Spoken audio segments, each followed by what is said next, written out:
My in-laws beat me to the ground and kidnapped my baby after I got into an argument with my mother-in-law, so I called the police, and now my wife is begging me to drop the charges before her brother gets beat by the law. Posted by you/throwaway_bruisedigo. I, 33M, met my wife, 33F, in college. It was a long-term physical relationship that turned serious at the end of our senior year.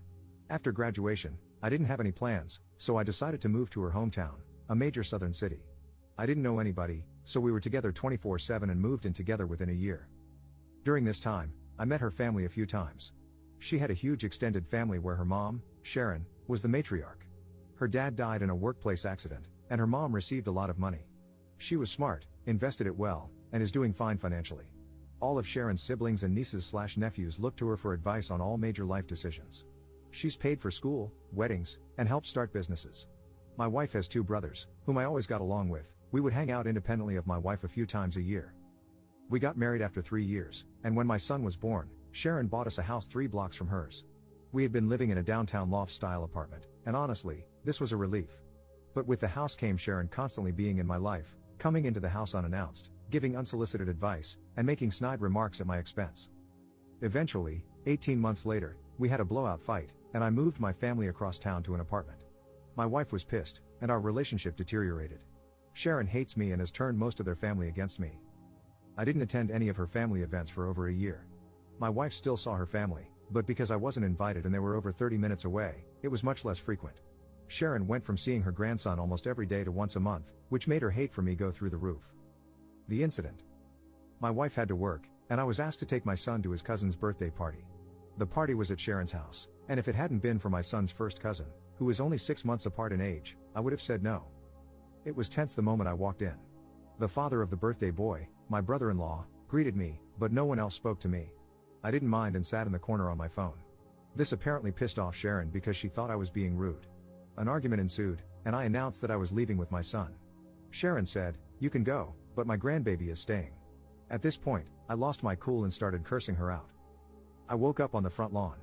Apparently, my 2 brothers-in-law beat the hell out of me in front of my kid. 2 of her cousins were helping me up and told me just to leave. I immediately called the police and reported that I was assaulted and that my child was kidnapped. The police arrived, and both brothers were arrested. Sharon lost her crap on the police, and my wife arrived as her mother was being arrested for refusing to release my son. Her mom was eventually released, but her brothers were arraigned on assault charges. The father of the birthday boy had a prior assault charge from college, so he is facing serious consequences. My wife is mad at everyone but asked me to drop the charges. I not only refused but also got restraining orders against all 3 of them. Her mother is no longer allowed to be near our child, and her brothers have court dates early next year. Last month, my wife moved out of the house, and we are now headed for divorce. Yesterday, she came to me with one last offer, for us to move to another city and start over, but only if I drop the charges against her brothers and remove the restraining order on her mom. I told her I would think about it, but I believe I'd rather get divorced. I honestly want to keep my family, but I don't believe she'll ever abandon her family for me. If I drop the charges now, I doubt I could bring them back later. Am I wrong for not trying to save my family? Edit. This blew up overnight. My wife's cousin DM'd me because she found it. She was there that day and told me to add some more context because her family is getting railed in the comments. She's right, so here are a few more things. I don't think anyone is evil in this situation. Everyone loves Sharon and her advice except me. She's not a mean person, but we are polar opposites in many ways. My wife is the baby and only girl, so I'm sure that has a lot to do with our conflict. Sharon losing her crap on the police was uncharacteristic, and even I was surprised. My wife is a great mom and partner, but her inability to be independent of her mom's influence is our issue. She is mad at her brothers and isn't talking to either of them. She's also mad at her mom for starting the argument and refusing to release our son. She's just trying to find a middle ground. I genuinely think she hopes a fresh start can save our marriage. Until we moved into that house, I would say our relationship was good. As far as her brothers and the assault, I remember the first hit, but I was dazed immediately. The last thing I remember was flailing like a child while getting hit a few more times. What I don't remember is my kid screaming to stop hitting my daddy and then picking me up and dropping me on the lawn like trash. I have to acknowledge that my pride hurt more than my bruises. I genuinely liked both her brothers, and to be fair, F you and Beach came out of my mouth when I cursed out Sharon. I'm not 100% innocent. This is the South, so the police even said, "What did you expect to happen?" I don't know if stopping pursuing this would prevent it from happening again or not. Relevant comments. Commenter. Pressing charges isn't a thing, the state decides. Ops response. I just want to comment on this because it keeps coming up, you are 100% right. In the initial confrontation, the cops asked if I wanted them arrested, and I said yes. I was more bruised than bloody, and they were willing to let it go as a family dispute. That's where the "what did you expect to happen" conversation came from. I'm not pressing charges per se, but I'm not letting it go. I've done 2 interviews with the police and have been fully cooperating. If I stopped, they might drop the charges because they seemed more annoyed than helpful. I doubt the younger brother will get more than a slap on the wrist. My wife's oldest brother, who has a prior, is in a lot more trouble. He's the one everyone is worried about. Also, Sharon never went to jail. When my wife arrived, Sharon was being escorted to a car. My wife and her 2 uncles got Sharon to calm down, and they let her go. She wasn't being violent but was cursing and blocking them from entering the house. The only positive thing about the arrest, and Sharon's almost arrest, was that it made getting a restraining order way easier. But even that took a month. Also, I had never talked to a lawyer, for any reason, or had any trouble with the police. I honestly don't know how any of this works. I just found out the difference between parole and probation a few weeks ago. Commenter 2. Sharon is not a good mother. Her habit of buying everything for everyone is robbing her grown children of their own achievements, which build character, mental toughness, maturity, and pride in themselves. A better parent would have matched their savings for down payments. Obviously, there was a price to be paid for her investments in their lives. She is able to make major decisions for them. She can walk right in like she owns the place, because she does. It sounds like she is an overbearing, iron-fisted, suffocating presence in their lives. Ops response. I keep feeling like I'm defending this woman, and trust me, I'm not. But she started flipping houses in the 90s before it was a thing.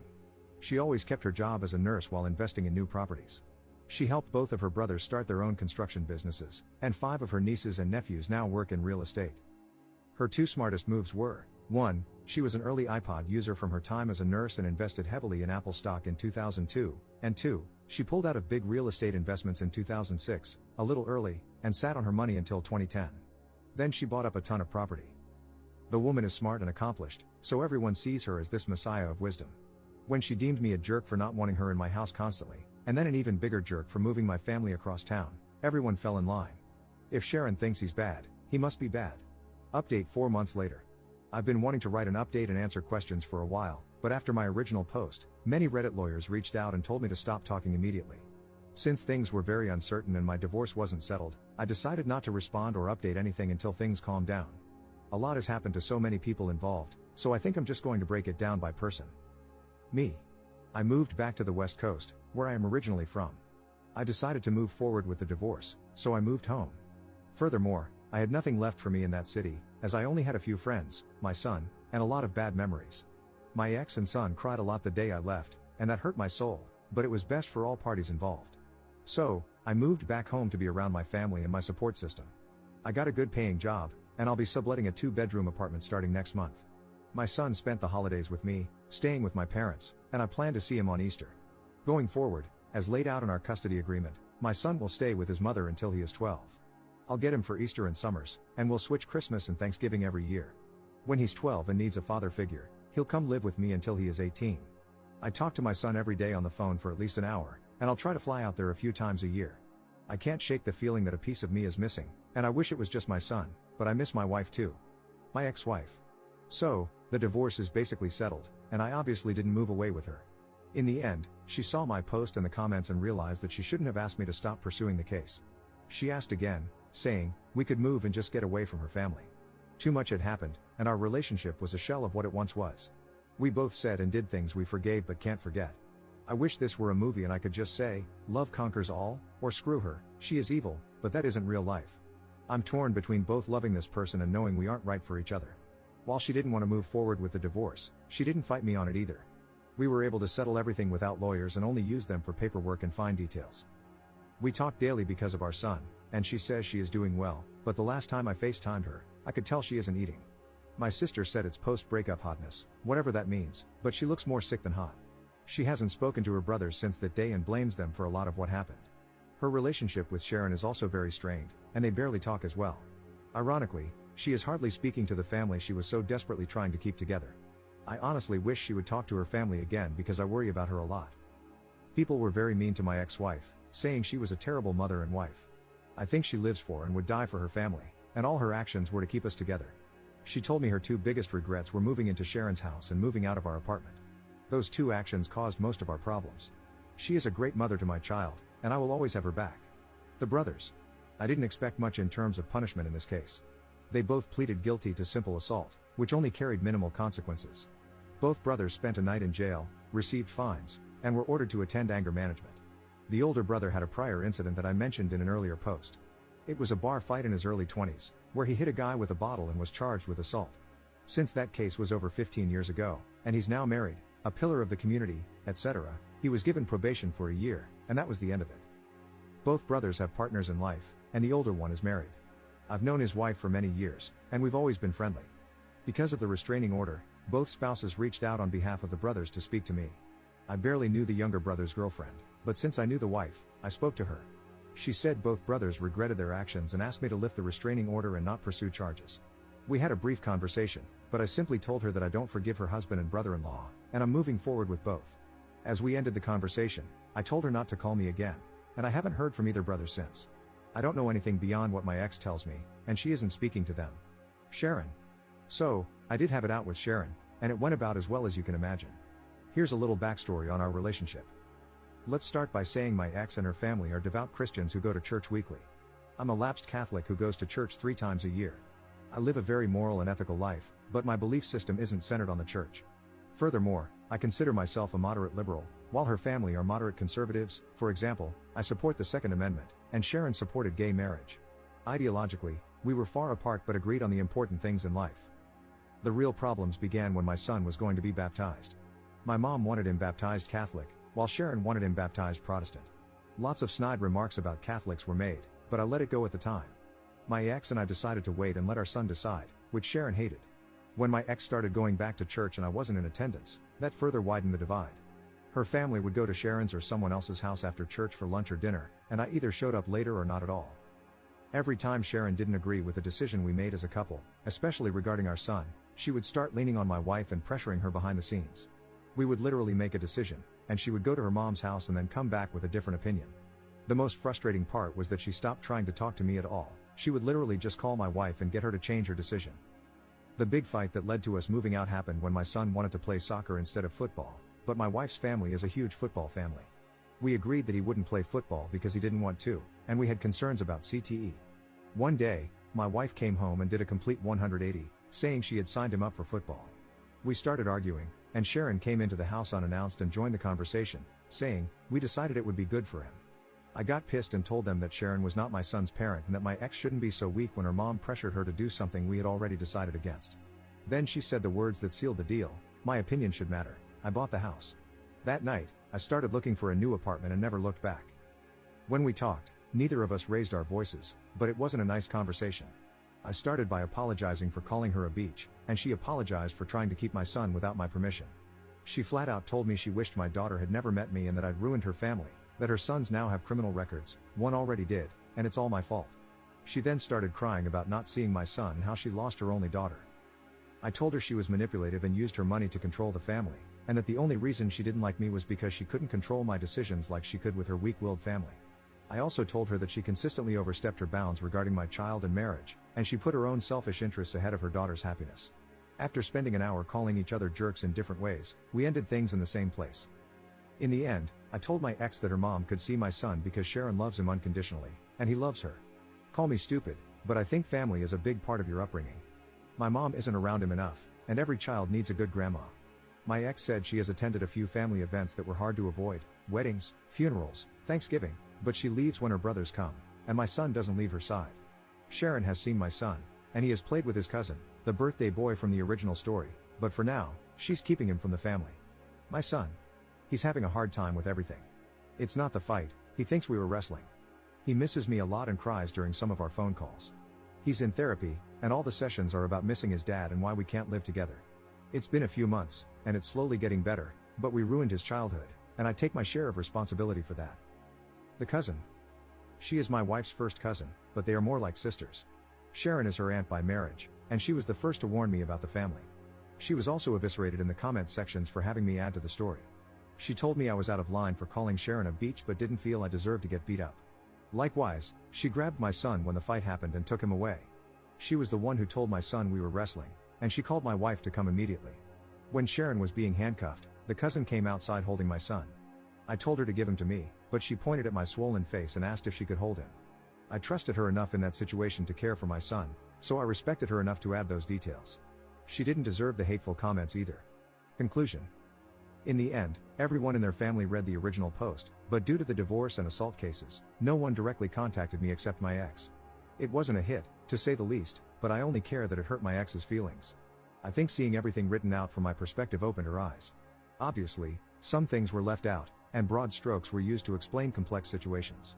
In the end, she said I didn't lie, but she thinks I painted her family in a horrible light. We considered writing a joint update, but we aren't communicating enough to make that happen. I told my ex about this post and asked if she wanted to read it before I posted it, and she told me to write whatever I want. Nobody won here, we all lost. I'll try to respond to questions I think are relevant. Relevant comments. Commenter. I understand everything else, but did you really have to abandon your kid? Ops response. I knew I would get destroyed for this, but abandon is a strong word. I didn't abandon my son, I left for better opportunities in life for both of us, both mentally and financially. My chosen profession has more opportunities here. I was only there for my wife and child. My career picked up during the pandemic because I could work remotely, but in-office work is becoming mandatory again. I was already going to have to quit or move companies, so the timing was right. Also, my mental health is 10 times better now that I have left the city. For months, I gave my child fake smiles while trying to be a good father. I was a shell of the man I wanted to be.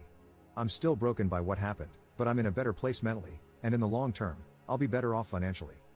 Adding more context in a different comment to the same question. I was responding to something else you wrote, but saw that you responded to this. Your assessment of my situation is understandable, but me working for less money and being constantly unhappy isn't good for my son. If I could have stayed in state, trust me, I would have, but the economy is screwed. I used all my savings to continue paying bills and lived with my parents for free to start over. Maybe I could have found happiness there, but I didn't see it happening. We are co-parenting the best we can. Commenter 2. Children don't need a father figure until they are 12 and stop needing their mother at 12? Ops response. Of course, a child is always better off in a two-parent household. We are now on opposite sides of the country, and as parents, we decided that having him split his year wasn't a good idea. Her brothers and I both started being rebellious at 12, so we decided that he needed to live with me full-time at that age. Commenter 3. Dude, I'm sorry to break it to you, but children would prefer a broke and unhappy dad over a dad living thousands of miles away, every single time. And as someone with older children, trust me, work won't make up for not seeing your son grow up. I would honestly try to swallow your pride and reconcile with your wife, who is clearly missing you badly, and suggest that you all move out to the West Coast. You will have plenty of opportunities to do so when you fly back, and this doesn't need to happen immediately. Ops response. Reconciliation isn't in the cards. Sharon was the root of many problems, but not the only one. Broad strokes over complicated issues. I wasn't broke, I was broken. My son deserved better than what I was giving him. Only time will tell how this turns out. If things go downhill, I would move back in a second, but I think this is my best decision for right now.